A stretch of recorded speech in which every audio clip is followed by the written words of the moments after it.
Pemirsa, seorang ibu dan anak di Cianjur, Jawa Barat meninggal dunia. Keduanya diduga meninggal dunia akibat keracunan oncom.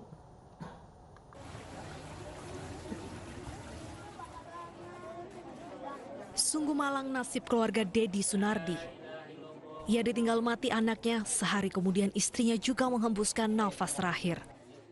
Ada dugaan keduanya meninggal dunia akibat keracunan setelah makan oncom. Oncom diterima dari tetangganya, namun baru dimakan 2 hari setelahnya. Setelah makan oncom, keluarga Dedi Sunardi pun merasa mual. Pas malam hari Senin sih, Bu. Pak mual. Sempat muntah nggak? Hari Senin tuh. Sempat muntah nggak?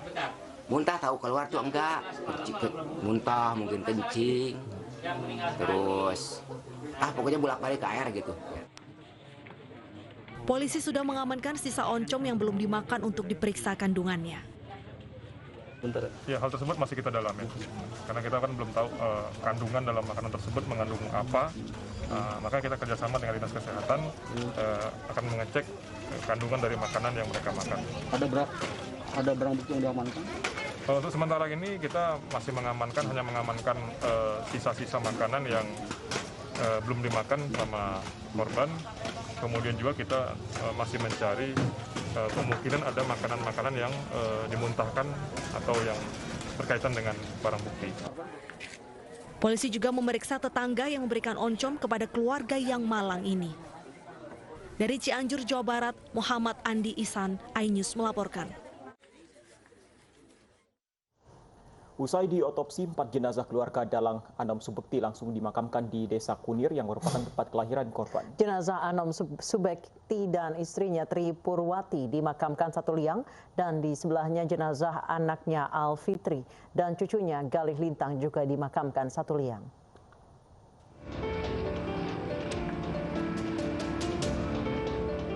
Tiba di Padepokan Seni Ongkojoyo, iring-iringan mobil yang membawa jenazah Anom Subekti, istri serta anak dan cucunya disambut isak tangis keluarga dan kerabat. Bahkan ayah dari Galih Lintang langsung histeris. Putri kesayangannya turut menjadi korban pembunuhan saat berkunjung ke rumah kakeknya untuk merayakan ulang tahun sang nenek Tri Purwati di malam kejadian. Sebelum dibawa ke tempat peristirahatan yang terakhir, 4 jenazah terlebih dahulu disolatkan keluarga, kerabat, dan warga sekitar. Keluarga Anom Subekti dimakamkan di Desa Kunir, Kecamatan Sulung, Kabupaten Rembang, yang merupakan tempat kelahiran Anom. Keluarga mengendaki makamnya di Desa Kunir karena asli Desa Kunir. Awal-awal kelahiran di Desa Kunir, tapi diturus itu kan hanya tempat tinggalnya. Iya, gitu. Kalau makam di sini kerabatnya sebelumnya juga ada dimakamkan di sini, Pak? Semua di sini. Semua di sini. Keluarga Pak Subek semua makamnya di sini.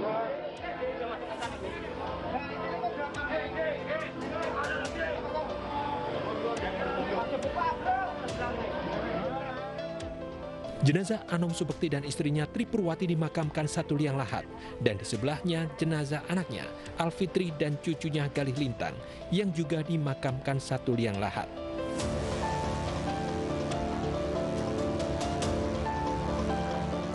Jenazah Anom Subekti bersama istri, anak, dan cucu Subekti ditemukan di Padepokan Seni Ongkojoyo di Desa Turus Gede, Kecamatan Kota Rembang. Polisi menemukan luka lebam di tubuh dan kepala jasad korban yang diduga bekas hantaman benda tumpul. Polisi masih menyelidiki motif pembunuhan, termasuk memburu pelaku. Dari Rembang, Jawa Tengah, Musyafa, iNews melaporkan.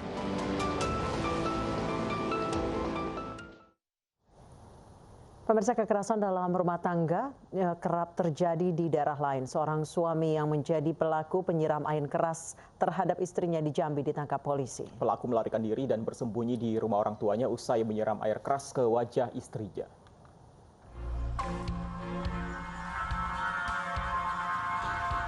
Tim Sultan Satreskrim Polres Tebo menggerebek sebuah rumah di Desa Lempur Mudik, Kecamatan Gunung Rayo, Kabupaten Kerinci, Jambi. Rumah itu disinyalir tempat persembunyian Iskandar, pelaku penyiram air keras ke istrinya. Pria 28 tahun ini ditangkap di rumah orang tuanya setelah 1 bulan menjadi buron polisi. Pelaku melarikan diri setelah menyiram air keras ke istrinya yang minta cerai. Penangkapan sempat terkendala karena orang tua pelaku menolak anaknya dibawa polisi. Untuk motif yang dilakukan tersangka dalam melakukan kekerasan rumah tangga terhadap istrinya adalah tersangka cemburu terkait dengan tersangka saat itu menjalani hukuman dalam kasus narkotika. Saat itu korban tidak pernah besuk sehingga tersangka menduga bahwa istrinya melakukan perselingkuhan terhadap orang lain. Iskandar nekat menyiramkan air keras ke istrinya 8 Januari lalu. Akibat siraman air keras, istrinya mengalami luka di bagian wajah dan mengenai bibi serta keponakannya yang ada di dekat korban. Buat saya di situ seperti sampah, nggak dihargai apa. Dan selama saya di Jambi cukup berkorban untuk dia bekerja apapun saja untuk kehidupannya. Tapi dianya malah hianat di rumah tangga. Iskandar kini ditahan di Polres Tebo. Pelaku yang sebelumnya baru bebas dari penjara kini terancam kembali ke lembaga pemasyarakatan dengan ancaman hukuman 5 tahun penjara. Sebulan lalu, korban Mentari dan bibinya yang hamil 9 bulan serta seorang bocah warga desa Mangunjayo, Kecamatan Tebo Tengah, Kabupaten Tebo Jambi disiram air keras oleh Iskandar. Pelaku merupakan suami Mentari. Penyiraman air keras diduga dipicu permasalahan ekonomi keluarga. Tidak terima diminta bercerai, seorang suami di Kota Makassar, Sulawesi Selatan mengamuk menganiaya istri dan mertuanya menggunakan senjata tajam. Pelaku ditembak mati karena menyerang polisi hingga terluka dan tidak sadarkan diri.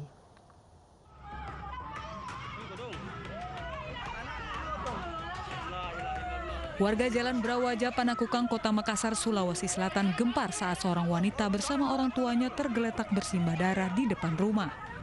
Warga kemudian mengevakuasi ketiganya ke rumah sakit menggunakan mobil karena terluka parah terkena senjata tajam. Ketiga korban dianiaya oleh Syarifuddin Daeng Lewa yang merupakan suami korban. Pelaku marah lantaran ditolak masuk ke rumah saat mempertanyakan alasan korban meminta cerai. Pelaku diketahui baru keluar dari lapas karena pembunuhan. Dan korban meminta cerai saat pelaku masih mendekam di penjara. Tak terlalu perhatikan, yang jelasnya dia tunjuk-tunjuk saya punya baru saya kira orang gila ini. Masuk, saya panggil sama anakku, masuk orang gila. Berarti rumah tadi sekitar situ juga? Iya, sekitaran situ. Nggak lama ada kadang saya saudaranya si Selfie minta tolong, bilang tolong dulu Aji, mobilmu kasih nanti dulu ini ke bapakku sama Selfie ditebas. Saya ke situ sudah terkapar mamanya sama bapaknya. Sementara itu, anggota Resmo Polsekta Panakukang langsung mengepung salah satu rumah di Jalan Pampang 2 tempat pelaku bersembunyi. Pemilik rumah sempat menolak mengakui jika pelaku sedang bersembunyi di dalam rumahnya. Polisi akhirnya mendobrak paksa pintu dan mendapati pelaku bersembunyi di lantai 2. Pelaku yang membawa senjata tajam melawan hingga mengakibatkan satu polisi, Bribka Zulkardri, terluka di kepala dan kaki. Karena membahayakan, polisi terpaksa menembak mati pelaku. Jasad pelaku kemudian dievakuasi ke Rumah Sakit Bayangkara untuk keperluan autopsi. Informasi awal kami dapati merupakan pelaku pembunuhan juga. Jadi sebelumnya ini pelaku informasi di Kalimantan, pelaku ini pernah tinggal di Kalimantan melakukan pembunuhan juga. Kemudian di Makassar juga pelaku ini baru keluar dari lapas, entah asimilasi atau seperti apa. Informasi untuk perkaranya juga sebelumnya itu melakukan pembunuhan juga. Bribka Zulkardri kemudian dilarikan ke Rumah Sakit Ibnu Sina karena kondisinya kritis dan tidak sadarkan diri.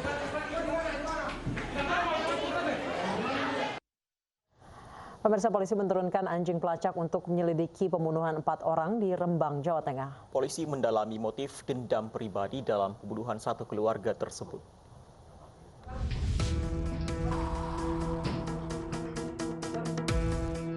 Polisi mengerahkan anjing pelacak untuk menyelidiki pembunuhan 4 orang yang merupakan satu keluarga di Rembang, Jawa Tengah. Pengerahan anjing pelacak bertujuan untuk menemukan jejak pelaku yang kemungkinan lebih dari 1 orang. Sugiono, saksi yang sudah 20 tahun ikut membantu korban, Anom Subekti, menjalankan bisnis gamelan, mengaku melihat sebuah sepeda motor di malam kejadian sekitar pukul 11 malam. Tahunya saya sekitar jam 11 pulang dari sini, 11 malam. Dari rumahnya Mas Danang itu ya. Itu ada sepeda motor satu. Iya, helmnya putih. Motornya tahu nggak? Nggak tahu, saya dari arah Pantura ini kok. Saya nggak berani ke situ lah. Soalnya biasa kan kiambae pijet. Dengan kira itu pijet ya? Iya, kira saya pijet. Nah, saya tanya tukang pijet, mau? Enggak. Aku nggak dibengi nggak kok kono Mas. Polisi mencari bukti tambahan, termasuk kemungkinan pelaku lebih dari satu orang. Polisi kini mendalami kemungkinan motif dendam pribadi dalam pembunuhan ini. Kita duga sementara itu dendam, karena kenapa kami menyimpulkan dendam? Karena yang menjadi korban yaitu satu keluarga, namun tidak ada barang-barang yang berhasil atau barang-barang yang diambil oleh pelaku. Jadi kesimpulan kami, ini adalah dendam yang dilakukan oleh pelaku terhadap korban. Informasi dari kepolisian, 2 telepon genggam milik suami istri yang terbunuh, Ano Subeki dan Tri Purwati, dibawa pelaku. Muncul dugaan pelaku berniat menghilangkan jejak komunikasi dengan korban. Dari Rembang, Jawa Tengah, Musyafah Ainus melaporkan. Polisi membongkar makam seorang pria yang diduga menjadi korban pembunuhan untuk otopsi. Sebelumnya korban telah dimakamkan keluarga, namun ditemukan ada kejanggalan di tubuh korban saat dimandikan.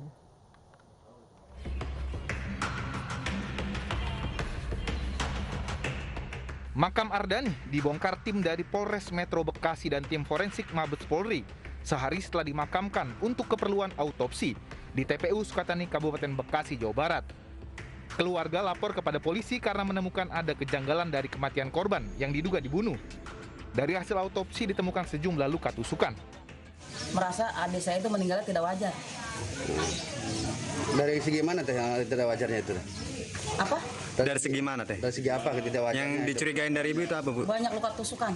Polsek? Polsek ya, oh, Polsek Sukatani. Itu ibu tahunya ibu itu tadi berapa tusukan itu dari siapa, Bu? Infonya? Saya lihat sendiri, saya mandiin kan. Namanya adik saya. Tak perlu waktu lama bagi polisi mengungkap kasus ini. Pelaku berhasil ditangkap dan merupakan tetangga korban. Dari hasil pemeriksaan, motif tersangka adalah dendam karena pencabulan yang diduga dilakukan anak korban kepada anak pelaku dan juga adanya hubungan gelap antara pelaku dan istri korban. Dari Kabupaten Bekasi, Jawa Barat, Didit Junaidi, iNews melaporkan.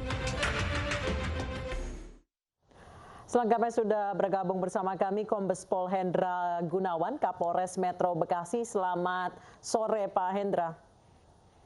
Selamat sore, Mbak Anissa. Baik. Ya? Iya, dengan Anissa. Pak Hendra, apa sebenarnya kejanggalan yang ditemukan pihak keluarga ketika memandikan jenazah? Mengapa sempat dimakamkan terlebih dahulu kemudian akhirnya digali, Pak? Ya, jadi kronologinya kejadian itu kan hari Selasa ya, dini hari. Pukul 2, kurang lebih pukul 2.00. Terus atas nama MR ini masuk ke rumah kota sama A, kemudian mengambil gunting yang terletak di atas lemari, kemudian sempat bertemu dengan korban, karena korban juga mungkin ada kecurigaan, dan terdengar suara-suara langsung keluar. Ketika keluar langsung dihujamkan sebanyak 5 kali tusukan. Nah, ini 2 di leher, kemudian di bahu juga 2, 1 di perut. Nah, ini dilaporkan oleh keluarga korban itu bunuh diri pada keluarga, pada kakaknya keluarga korban. Tapi dilaporkan oleh istri itu bunuh diri. Nah, kemudian ketika dimandikan oleh keluarga korban, kakak korban, itu ada kejanggalan tadi seperti yang disampaikan oleh kakaknya tadi. Ada luka tusuk 5, dan langsung mereka punya niat untuk melaporkan ke Polsek. Namun sudah dikuburkan duluan. Oke, Pak Hendra, tadi kalau misalnya berdasarkan informasi ada hubungan gelap antara pelaku dengan istri korban. Apakah memang istri korban ini bekerja sama dengan pelaku untuk membunuh korban? Ya, jadi motifnya ini adalah dendam yang terakumulasi. Ya. Tadi sudah disebutkan bahwa ada hubungan gelap antara korban oleh tersangka dengan istri korban. Dan istri korban sering curhat pada tersangka. Kemudian juga yang kedua, adanya permasalahan asusila yang dilakukan oleh anak korban kepada anak tersangka. Ini akumulasi, sehingga muncul rencana yang dilakukan oleh MR kepada A. Tapi benar ada hubungan antara istri korban dengan tersangka, dan apakah istri korban ini sebenarnya tahu bahwa suaminya dibunuh pelaku? Pak Hendra. Ini masih kita lakukan pendalaman, kemudian kita kembangkan ke arah sana ya. Kalau memang nanti bukti ke arah sana, ya mungkin istri korban juga bisa dijadikan sebagai tersangka. Ini masih kita kembangkan, Mas. Baik, Pak Hendra, dari pengembangan penyelidikan, apakah pembunuhan ini terencana atau karena emosi kemudian memang ada senjatanya yaitu gunting, atau bagaimana, Pak?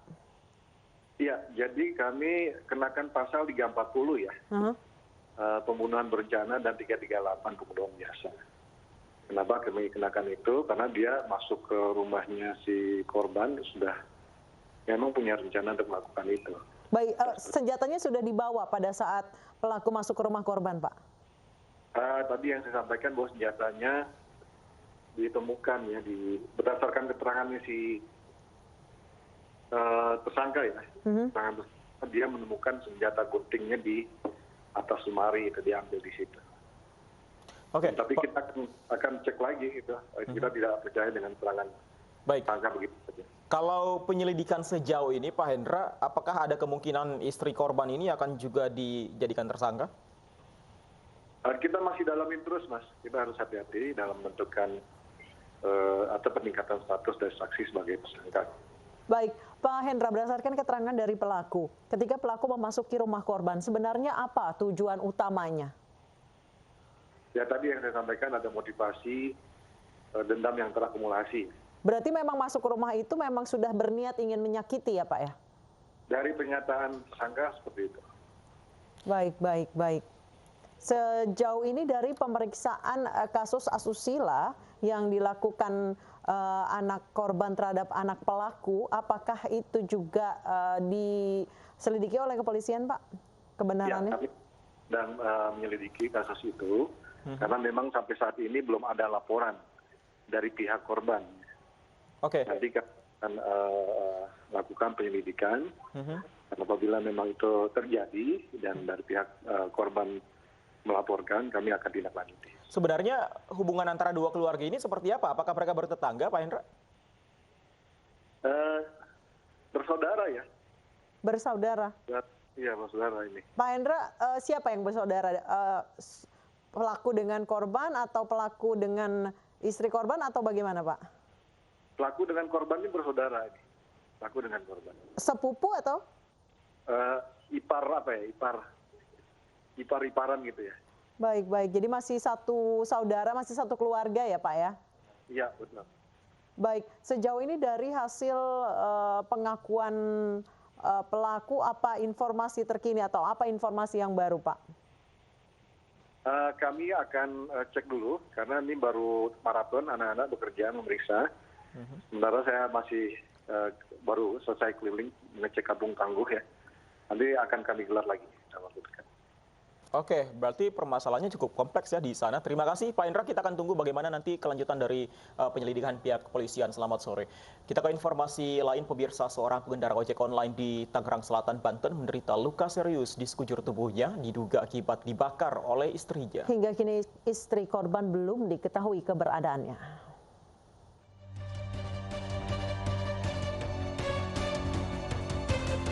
Samsudin masih menjalani perawatan intensif di Rumah Sakit Umum Pusat Fatmawati, Jakarta Selatan, akibat luka bakar di sekujur tubuhnya. Samsudin diselamatkan tetangganya dari kobaran api yang membakar lantai 2 rumahnya. Peristiwa bermula saat warga sekitar rumah tinggal korban mendapati kobaran api yang terlihat dari lantai 2 rumah korban. Tidak berselang lama, juga terdengar teriakan minta tolong dari korban. Warga pun segera bergotong royong memadamkan api dengan peralatan seadanya dan berusaha menolong korban yang didapati sudah dalam keadaan luka bakar di sekujur tubuh. Warga mengatakan pertama kali melihat kobaran api berasal dari kamar korban yang terletak di lantai 2. Setelah api dipadamkan, warga menemukan sebuah botol air mineral bekas yang berisi sisa bahan bakar di dalam kamar korban yang terbakar. Diduga kebakaran ini dilakukan oleh sang istri korban yang hingga kini tidak diketahui keberadaannya. Dengan apa itu ada asap sama api itu di atas, karena di depan rumah itu ada asap, itu akhirnya bilang ngomong kebakaran, terus si korban minta tolong, ada kebakaran. Nah, terus akhirnya saya keluar itu, nah, terus anak saya tuh pas dengar akhirnya bangunin bapak itu, pak ada kebakaran. Hingga kini polisi masih enggan memberikan keterangan terkait peristiwa ini dengan alasan masih mendalami kejadian. Sementara sejumlah barang bukti yang ditemukan di lokasi kejadian telah diamankan. Dari Tangerang Selatan, Banten, Nunung Purnomo, iNews melaporkan. Seorang remaja yang beraksi bak koboi di Cengkareng menodong warga dengan airsoft gun ditangkap polisi. Kami hadirkan informasinya usai jeda.